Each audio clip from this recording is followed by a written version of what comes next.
नमस्कार। स्वागत है आपका न्यूज लॉन्चर पर। मैं हूं अशोक वानखड़े, लेकर आया हूं एक विशेष कार्यक्रम। मैं आपको करीब करीब 15 साल पीछे लेके जा रहा हूं। बात है नवंबर 26 2010 की। सर्वोच्च न्यायालय में एक मुकदमे में सर्वोच्च न्यायालय के न्यायाधीश काटजू साहब ने अपने निर्णय लिखते समय यह कहा, something is रॉटन in the state of Denmark, said Shakespeare in Hamlet, and it can be similarly said, something is wrong in Allahabad High Court, as this case illustrates. जैसा कि शेक्सपियर ने हेलमेट नाटक में कहा कि डेनमार्क की सरकार में या डेनमार्क के एडमिनिस्ट्रेशन में कुछ तो गड़बड़ है, मैं उसी धरती पे कहना चाहूंगा कि इलाहाबाद हाई कोर्ट में कुछ तो गड़बड़ है। इस पे बवाल हुआ। इलाहाबाद हाई कोर्ट, सर्वोच्च न्यायालय आई, उन्होंने कहा कि ये कमेंट हटाया जाए, लेकिन नहीं हटे। आज 2010 के इस टिप्पणी को फिर से क्यों याद किया जा रहा है? इसलिए कि उसी इलाहाबाद हाई कोर्ट ने एक ऐसा फैसला दिया जिसे मैं बेतुका कहता हूं। और फैसला यह है कि इलाहाबाद हाई कोर्ट ने एक व्यभिचार के मामले में यह कहा कि महिला के निजी अंग को पकड़ना या नाड़ा तोड़ना उसके लहंगे का या सलवार का दुष्कर्म की कोशिश नहीं मान सकते। ये पुराना केस है और ये जस्टिस राम मनोहर नारायण मिश्र के आदेश में लिखा हुआ है। अब उन्होंने इसमें तर्क या कुतर्क जो भी कहो, क्योंकि मैं कानून का ज्ञाता नहीं, लेकिन जो मुझे लगता है उसमें जस्टिस साहब ने कहा कि किसी निजी अंग को पकड़ना, किसी नाबालिग लड़की के या उसके पैजामे की डोरी तोड़ना और उसे घसीटने की कोशिश करना, ये दुष्कर्म या दुष्कर्म के प्रयास का मामला नहीं बनता। कोर्ट ने कहा अपराध की तैयारी और वास्तविक प्रयास के बीच में अंतर है, और वो बताया, और निचले कोर्ट द्वारा तय गंभीर आरोप में संशोधन के आदेश दिए। एक नाबालिग लड़की को लिफ्ट देने के बहाने पवन और आकाश नाम के दो लड़कों ने, कासगंज के थे, उन्होंने उसको पुल के नीचे घसीटा, उसके निजी अंग को पकड़ा, छुआ,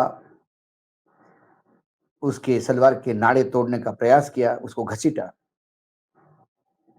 तो निचले कोर्ट ने आईपीसी की धारा 376 और पॉस्को एक्ट की धारा 18 के तहत उनको सजा दी। ये 2021 का मामला है। लेकिन अब होनहार जज ने यह कहा कि दुष्कर्म की तैयारी करना, दुष्कर्म का प्रयास करना, निजी अंगों को छेड़ना, इसे दुष्कर्म नहीं माना जाता, और उनको बरी किया।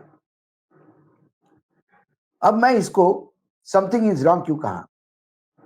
क्योंकि ऐसा ही 2021 में, ये 2021 का मामला है, ये कांड 2021 में हुआ, फैसला कल हाई कोर्ट ने। लेकिन 2021 में मुंबई हाई कोर्ट के एडिशनल जज पुष्पा गेनड़ीवाल ने एक मुकदमे में एक आरोपी को बरी किया और यह कह दिया था कि किसी नाबालिग पीड़िता के निजी अंग को स्किन टू स्किन संपर्क के बिना टटोलना पॉस्को के अपराध नहीं माना जा सकता, और उसे बरी कर दिया।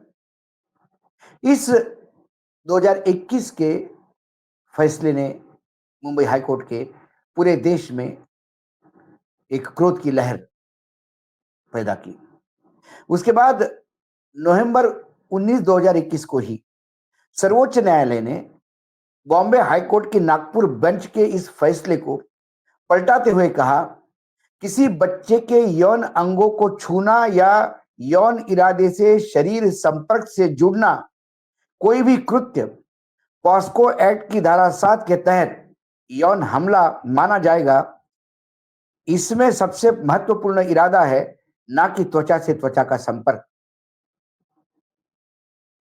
इस मामले में भी कोर्ट ने यही कहा कि आकाश पर जो आरोप है कि उसने पीड़िता को पुलिया के नीचे खींचने की कोशिश की और उसका नाड़ा तोड़ दिया, लेकिन गवाहों ने यह नहीं कहा था कि पीड़िता के उसने पूरे कपड़े उतारे। ना ही ये आरोप है कि अभियुक्त ने पेनिट्रेट की कोशिश की, इसीलिए उन्हें निर्दोष माना जाता है। अब सर्वोच्च न्यायालय का 2021 का निर्णय, ये मिश्रा जी इलाहाबाद हाईकोर्ट में कैसे नहीं समझ पाए, ये समझ के परे।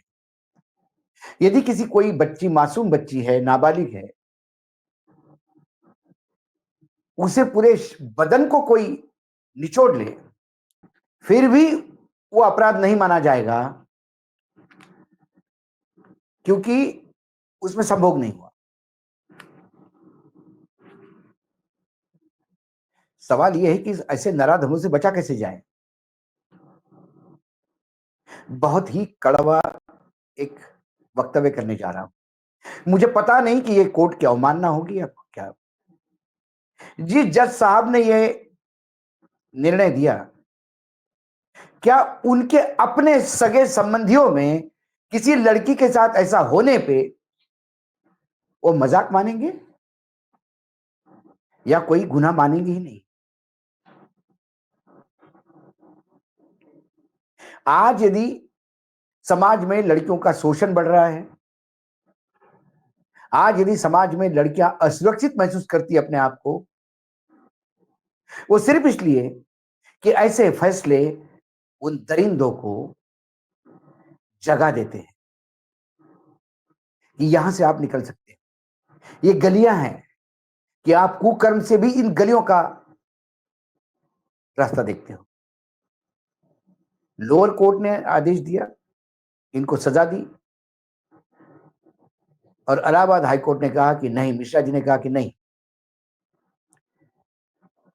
किसी लड़की को कुछ भी कितना भी निचोड़ो, वो व्यभिचार नहीं माना जाएगा, दुष्कर्म नहीं माना जाएगा,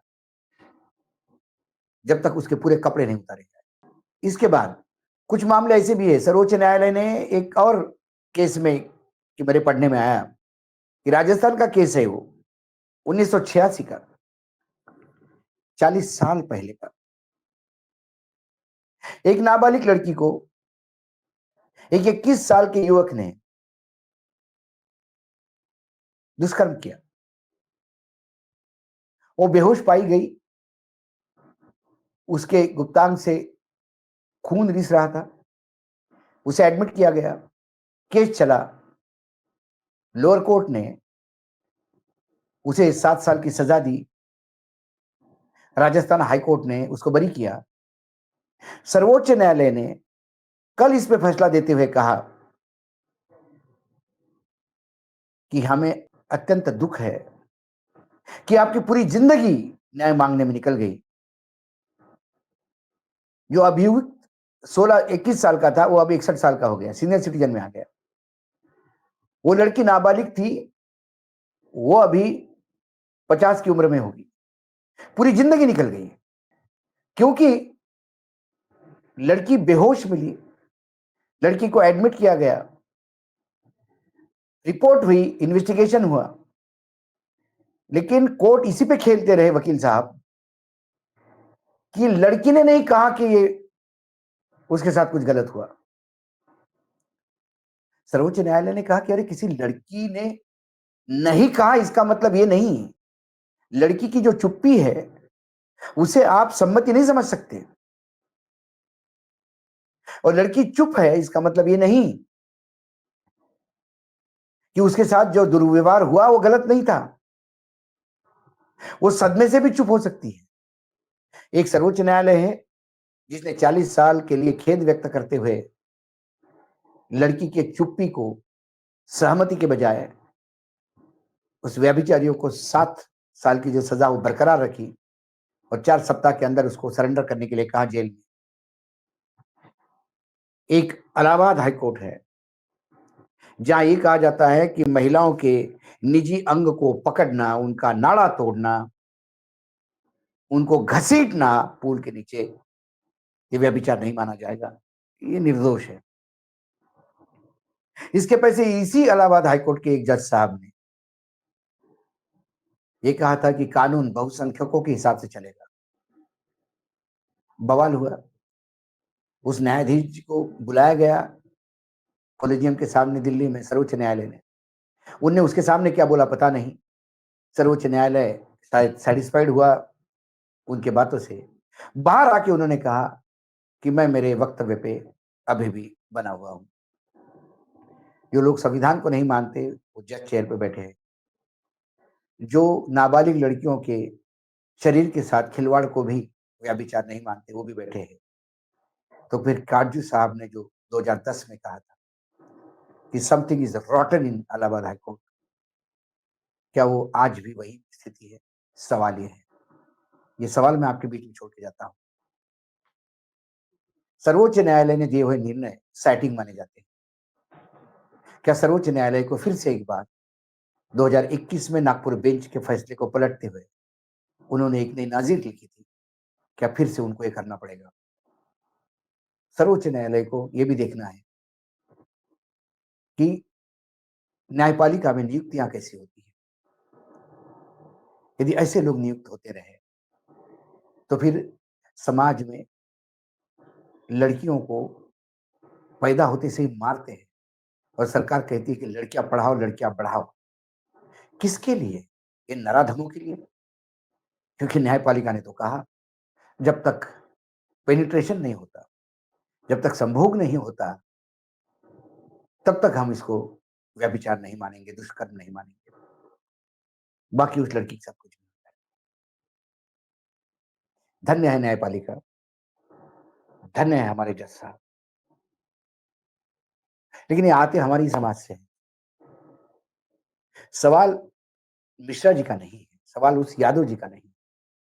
सवाल जो नागपुर बेंच की जो मोहतरमा थी, जज पुष्पाश गेरड़ीवाला का नहीं। सवाल है इनकी नियुक्तियां करने वाले कॉलेजियम का। आज इतना ही। फिर आता हूं किसी विषय के साथ, तब तक के लिए नमस्कार। देखते रहिएगा न्यूज लॉन्चर।